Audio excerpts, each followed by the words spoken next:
자, 지금 국민의힘이 21대 국회 마지막 국회의 개회를 방해하고 있습니다. 하나 더 있어요. 근데 놀랍게도 네. 김진표 의장도 방해하고 있습니다. 김진표 외국 나갈 지금 내가 이제 국회의장이라는 건 국가 세율 2위예요. 네. 지들끼리 사바사바해가지고 뽑아놓으면 국가 세율 2위가 돼. 네. 그래서 지금 외국 나간다 그래서 다 불법이거든요. 이따가 설명을 드리겠지만 네. 5월 국회는 무조건 열어야 됩니다.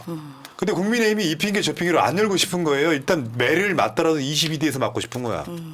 근데 21대가 중요해. 왜? 낙선한 국민의힘 의원들이 반란표가 예상되는 사건들이 있어. 그렇죠. 그래서 국회의장의 역할이 새삼 다시 중요해지는 겁니다. 22대 국회의장 참 잘 뽑아야 되는 거죠. 그러니까 제가 그냥 하나 에피소드가 있는데요. 김진표 의장님 제가 그냥 저격하는 건 아닙니다만 저는 이제 국회의 권위를 그러니까 만들어야 된다 생각해요. 그런데 윤석열 대통령이 미국에서 EXX 저 XX 얘기하면서 그게 한국 국회라고 얘기했잖아요. 미국 국회 아니라 그거 기분 나빠야 되는 거 아닙니까? 그래서 제가 그 말을 한번 드린 적이 있어요. 그 국회 차원에서 사과를 요구하셔라.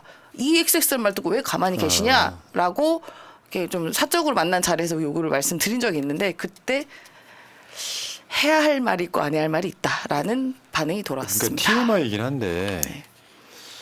MBC가 국회의장과 우리 같은 유튜브의 토론을 그러니까 추진을 한 적이 있어요. 공문서를 보냈더라고. 나 안 한다 그랬어. 무슨 의미가 있어 그게. 그러니까 국회의장을 모셔놓고 이제 뭐 주제는 그런 거 저출산 대책 이런 건데. 네. 그래서 김진표 같은 사람들이 민주당에 있지 말라고 경선 때 다 심판해버린 거예요. 열받는다 진짜. 맞습니다. 더 열받는 게 뭔지 아세요? 네. 현재 민주당 뭐 국회의장이 국민의힘 사람이라는 거예요. 김영주. 아 국회 부의장. 그러면 민주당 맞네. 사람이 지금 그러니까 김진표를 제외하고 나면 사회를 볼 사람도 없는 거야. 없네요. 여기 그러네. 받아요, 안 받아요? 아 맞다. 탈당하고 저쪽 가셨지. 그리고 그러니까 최혜병 문제가 계속 나와서 그런데 사실 최혜병 문제 관련해서 국정조사 실시하라고 아예 진작부터 민주당에서는 이야기가 나왔는데 김진표 의장이 국민의힘과 합의해야 처리한다고 해서 처리가 안 됐었습니다. 예. 네, 이런 정보도 하나 드립니다. 자, 그 다음에 지금 이제 홍익표 원내대표의 의지는 강합니다. 무조건 개회한다. 이게 합법이다. 이 얘기가 있고요. 박주민 만약 국회의장이 이를 거부할 경우에는 국회법을 위반하게 되는 것이다라고 이야기하고 있잖아요. 네. 이게 무슨 뜻이냐면요. 설명해 드릴게요. 국회법 제5조 2항 연간 국회 운영 기본 일정 등 규정에 따르면 2월, 3월, 4월, 5월, 6월, 8월에는 임시회를 열도록 되어 있습니다. 당연한 규정이야. 그다음에 회의 전체 의사 일정의 작성 기준이 규정된 국회법 76조 2항에 따르면 임시회 기간 동안 본회의는 매주 목요일 오후 2시에 열도록 되어 있습니다. 그러니까 5월 달에는 무조건 임시회의를 열게 돼 있단 말이에요. 네. 근데 그간에 법이 정해졌지만 국회가 다 끝나가니까 일상 평상시 때 안 여는 경우도 있었던 건 사실인데 법에 의하면 5월 달에 열게 돼 있는데 그게 목요일 날 이렇게 돼 있어. 네. 그러니까 그게 5월 2일인 거고 왜 이렇게 여느냐? 이게 최상병 특검법과 또 연관이 있습니다. 윤석열의 거부권 행사 14일 2주 하고 나서 이 안에 처리를 또 해야 되기 때문에 그렇죠. 국민의힘은 이걸 막아내야 되는 거예요. 낙선자들이 반란표 일어나면 최상병 특검법 통과가 되거든요. 그렇죠.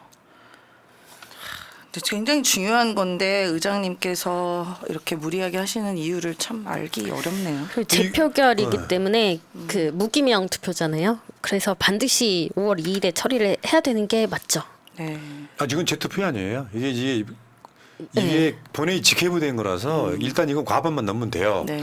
이태원 참사 5월 특별법 2일에 통과가 때. 되면 최상병 특검법은 그러면 윤석열이 14일 안에 거부권 행사를 하면 같은 임시회 내에 재표결을 할 수 있다. 네. 근데 어제도 말씀드렸는데 통과가 돼도 문제, 통과가 안 돼도 문제 윤석열한테는 그래요. 맞습니다. 네. 맞습니다. 지금 21대 국회 마지막 회기 법안 처리 주요 쟁점만 보겠습니다. 최상병 민주당이 지금 저거 하려고 하는 거예요. 최상병 특검법, 전세사기 특별법, 이태원 참사 특별법, 다음에 민주유공자 예우법, 제2양국관리법 개정안 이런 것들인데 어제 영수회담에서도 되게 나왔던 이야기들 되게 많은데 다 윤석열이 거부했거든요. 네. 그러면 이제 국회의원 윤석열 심판이 시작되는 시점인데 국회를 못 열면 안 되죠. 맞습니다. 내일 모레예요, 내일 모레. 그게 총선의 민의입니다. 사실상 저런 거 다 하라는 게 민의였는데 끝까지 민의를 지키지 않는 점에 대해서는 반성해야죠. 국민의힘 포함해서 의장님도. 이제 이 상황이 있고 민주당은 압승을 했기 때문에 뭔가 사기가 이만큼 올라가 있고요. 대부분의 당선자들이 민의를 알아요. 당원들의 뜻이 뭔지를 안다고. 근데 국민의힘은 지리멸렬에 있잖아요. 어떤 느낌이냐면 국민의힘 지지층은 윤석열 포함해가지고 우리가 왜 그 자식을 키울 때 있잖아요. 애들이 밖에 나가서 맞고 들어오면 생기는 그 느낌 있죠. 너 잠깐 왜 밖에 나가서 맞고 들어와. 그 느낌이 있는 거예요. 지지층 내에서는. 그러니까 극우 지지층은 윤석열이나 국민의힘들한테 더 세게 싸워라고 이야기를 하고 싶은데 대개 사람들은 잘못했거든. 그렇죠. 잘못했으니까 차라리 반성을 세게 하던가. 그 민의를 제대로 못 읽고 있는 상태에서 비대위를 만들어야 돼 일단. 당대표를 뽑으려고 하는 전당대회를 꾸리기 위한 비대위가 만들어져야 돼. 근데 황우여를 뽑았어. 여기 최근에 황우여 이름을 다시 보니까 또 새롭더라고요. 언론 헤드라인 한번 보세요. 73년생이더라고 76세가 왔더라. 한동훈이가 73년생이고 황우여가 76세라는 거예요. 아, 그래도 생각보다 나이 많이 안 드셨네요. 그래요? 네, 전 하기야 더 오래된 느낌이야. 박지원 원장에 비교하면 거의 담배 심부름만 그렇죠, 나이지. 맞습니다. 뭐 바이든보다 어리시네요. 황우여는 박근혜와 함께 사실 정치판에서 떠나간 인물 아닙니까? 박근혜 때 교육부 장관 하면서 국정교과서를 추진하다가 박근혜가 탄핵이 되면서 국정교과서 추진했던 사람이라는 그런 오물은 다 뒤집어 쓰고 결국 아무것도 못했던 사람인데 평행이론처럼 박근혜의 평행이론처럼 윤석열의 탄핵도 가까워오는 신호구나라고 보입니다. 이러다가 이제 국무총리에 박근혜 대통령 앉히는 거 아닌가 모르겠네요. 자, 홍준표 한 말입니다. 황우여는 전당대회 관리위원장에 불과하다. 비대위원장이 아니라. 근데 이게 있거든요. 지금 황우여 비대위를 하겠다는 건 이제 굳이 언론들이 말하는 걸로 관리형 비대위다. 혁신형 비대위 뭐 이런 게 있잖아요. 근데 지금 내가 봤을 때는요. 당대표를 뽑는 게 중요한 게 아니고요. 비상대책위원회를 꾸려서 국민의힘의 처지를 바꾸는 거거든요. 시기상으로 관리형 비대위는 맞지가 않아. 지금 이렇게 해가지고 비대위 만들어서 당대표를 뽑아 올리겠다는 거거든요. 네. 그러면 사람이라는 게 심리가 있잖아요. 지지층 내에서 일반 국민들 입장에서 국민의힘이 황골탈퇴했으면 좋겠다라는 심리가 있을 거 아니에요. 그쵸. 근데 비대위가 만들어졌는데 당대표를 뽑기 위한 비대위야. 그러면 그만큼 두 달이라고 하는 시간을 써먹는데 지금 또 당대표로 거론되는 사람들이 기대가 안 돼요. 네. 그러니까 국민의힘은 지금 지지부진 가는 거고 좀 모자란 어떤 정치인 동작 어디서 당선된 사람은 그게 되게 좋다고 하는데 저건 내가 봤을 때 무덤이에요. 아무것도 없어. 그분은 근데 말로는 뭐 자기가 안 할 거라고 얘기는 하는데 마음속으로 엄청 하고 싶어하는 것 같고 그 워낙 좋아해 그런 걸. 좋아하죠. 자리 좋아하는 분입니다. 그분은 뭐든 있으면 가시려고 할 거예요. 그 최소한 국민의힘 전당대 룰부터 바꿔야 돼요. 예, 맞습니다. 기억들 하시겠지만 네. 김기현을 뽑고 싶은데 대중적 인기가 없어. 그렇죠. 그러니까 당원 투표 100%로 바꿔놨잖아요. 네. 그 저때 이제 그 여론조사 30% 때문에 이준석 대표가 됐다는 트라우마 때문에 그 인기 없는 사실상 지하에 있었던 그 김기현을 이제 시추로 끌어올렸죠. 당원투표 100% 하면서. 근데 그 실패를 아직도 인정하지 못하고 있는 겁니다. 저 이미 맛 봤잖아요, 매운맛. 근데 지금 또 똑같은 짓을 하는 거죠, 지금. 근데 이것마저도 바꾸기 힘들다는 거예요. 지금 현실은. 역대 국민의힘 계열의 태계한 보세요. 언제부터냐면은 6차 한나라당 6차 전당대회 때 여론조사 50% 반영되기 시작했잖아요. 그러면 여론조사 30 갑자기 김기현 뽑으려고 저렇게 룰을 바꾸는 만약에 저게 민주당이었다면 어땠을까요? 그럼 또 이제 뭐 친명을 하려고 그러니 뭐 이런 그렇지, 이상한 얘기 그렇지. 나왔겠죠. 그렇게 됐을 때 이거는 뭐냐면 실제로 국민의 뜻도 받들겠다라고 하는 태도의 문제예요. 봐라, 니들끼리 100% 뽑고 나니까 망했잖아. 이 이야기에 대한 빌미를 주는 거거든요. 그러면 이거 빨리 고쳐내야 되는데 그게 안 되는 거예요. 그게 국민의힘의 한계다. 그러면 이런 부분들을 사실 뒤에서 막 조정했던 대통령실, 윤석열 등이 되게 뼈 아프게 반성해야 되는 것 중에 하나예요. 왜 그 안철수 한마디 하니까 아무 말도 하지 않으면 아무 말도 안 일어난다. 안 일어난다. 나경원 그때 밟아놓고 나니까 나경원 요즘에 뻗대고 있잖아요. 그렇죠. 심지어 그 당시에 카톡도 있었습니다. 그 안철수 대표 갖고 있었어요 그때. 사실상 김기현 대표를 만들기 위한 그런 뭐 이렇게 그 증거 같은 거 또 갖고 있었는데 안철수 뭐 조용하죠. 그런 용기가 없죠. 황우여를 저 윤재호기가 지명하니까 네. 국민의힘 관계자가 언론에 임용을 한 말입니다. 살아있는 시체들의 밤. 무의미한 인상. 무섭다. 살아있는 시체들의 밤. 살아있는 시체는 뭐야? 살아있는 시체들의 밤. 야. 근데 이름을 밝히지 않고 당선인들이 굉장히 비판을 많이 하더라고요. 그 윤석열이 임기가 이제 2년이 돼가는데 여당 대표만 황우여까지 하면 6명이 바뀌는 겁니다. 이준석, 김기현은 대표였고 비대위원장 주호영, 정진석, 한동훈이 있었습니다. 다 무의미한 사람들이 이렇게 거쳐가면서 국민의힘은 비대위가 4번째인데도 바뀌는 게 1도 없습니다. 그러니까 무슨 지금 기대가 됩니까? 엄청 이게 비교가 되는 게 대선 끝나고 이재명 대표는 당대표 임기 완주를 코앞에 두고 있는데 연임 이야기가 나와요. 맞습니다. 저쪽은 아니 집권 여당이면요 안정적으로 가는 게 중요하거든요. 근데 거기에 당대표 비대위원장 막 6번째라고요? 6번째. 6번째? 네. 2년 만에? 이게 무슨 인요한도 있었죠 중간에. 인요한은- 비대위원장은 네. 아니었지만 혁신위원장이죠. 혁신위원장. 네. 이게 비교되는 지점이라고 생각이 들어요. 지지층 입장에서는 당의 리더십이 안정되는 게 중요해요. 지지고 볶으면서 맨날 비대위 만들고 막 하는 거 있잖아요. 네. 그래서 이재명 대표한테 연임하라고 하는 이유 중에 하나가 그것 때문에 그런 거예요. 전례는 거의 많지는 않지만 이 상황에서 리더십을 안정시키자. 어차피 임세훈이 당대표가 되면은 임세훈이 이재명 전 대표한테 물어봐야 되잖아. 그렇죠. 대표님 어떻게 생각? 아니 전 대표님 어떻게 생각하세요?라고 물어보겠죠. 사실상의 오너이기 때문에 차라리 그러느니 이재명 대표 2년 더 하세요 하는 거거든요. 네. 근데 지금 살아있는 시체들의 밤 정당 살아있는 시체. 여기 비교하면 민주당이 지금 이제 국회의장을 뽑는 상황이지 않습니까? 네. 근데 이런 게 있어. 내가 총선과 경선 시점에서 어떤 것도 역풍 안 분다. 그 역풍 안 불었던 시점이 정확히 말하면 언제였냐면은 이상민이가 헌법재판소에서 탄핵 기각됐을 네. 때 딱 보니까 여론이 미동도 안 하더라고요. 맞습니다. 그때부터 어떤 논란도 조중동 등이 만들고 싶어 하지만 역풍이 안 분다라고 쭉 왔었거든요. 네. 민주당이 지금까지 뭐 했냐면 윤석열 탄핵 이야기는 안 꺼냈어요. 가끔씩 민영배 의원 같은 분들이 국회 본회의장에서 국민들은 대통령을 탄핵하라고 한다 정도가 당에 나온 메시지 그런 메시지에 가까웠었는데 네. 뭐 저 같은 사람이 집회 나와서 탄핵하자 그렇죠. 이런 얘기고 그건 여론이 안 말고는 써주니까 이제 듣보잡이라서. 네. 근데 문제는 윤석열 탄핵을 언급하고 있어. 국회의장 후보들이 네. 이게 바뀐 지점이에요. 맞습니다. 어저께 그 더민주 전국혁신회의 총회 이런 거랬어요. 총선 끝나고 이제 어제 갔습니다. 저. 갔죠. 네. 여기 봤더니 추미애 당선자 촛불 탄핵 같은 일이 되풀이 되면 안 된다. 그러면서 결국 탄핵 이야기를 해요.